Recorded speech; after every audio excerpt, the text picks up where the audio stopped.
Apakah boleh saya simpulkan kalau begitu, Mas Anies dalam posisi yang oposisi terhadap Calon Presiden nomor urut 1, Anies Baswedan, mengatakan proses pembentukan Undang-Undang Ibu Kota Nusantara atau IKN berlangsung tanpa melalui proses dialog publik yang lengkap.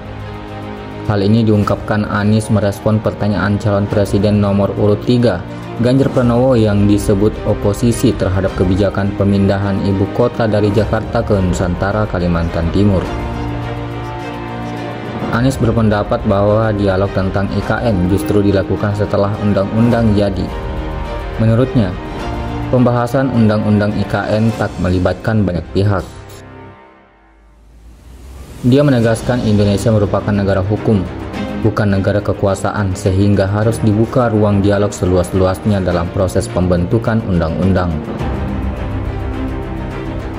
Apakah boleh saya simpulkan kalau begitu, Mas Anies dalam posisi yang oposisi terhadap beberapa kebijakan termasuk IKN? Satu contoh produk hukum yang tidak melewati proses dialog publik yang lengkap, sehingga dialognya sesudah jadi undang-undang. Dan ketika dialognya sudah undang-undang, siapapun yang kritis dianggap oposisi, siapapun yang pro dianggap pro pemerintah. Kenapa?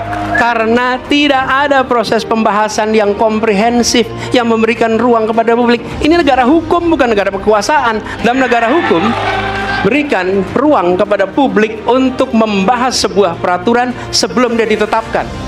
Menurut Anies, saat ini ada hal urgen yang dibutuhkan masyarakat, seperti penyediaan pupuk lengkap. Dia menilai pemerintah lebih baik memenuhi kebutuhan itu ketimbang membangun IKN demi rasa keadilan kepada masyarakat. Telisik TV mengabarkan.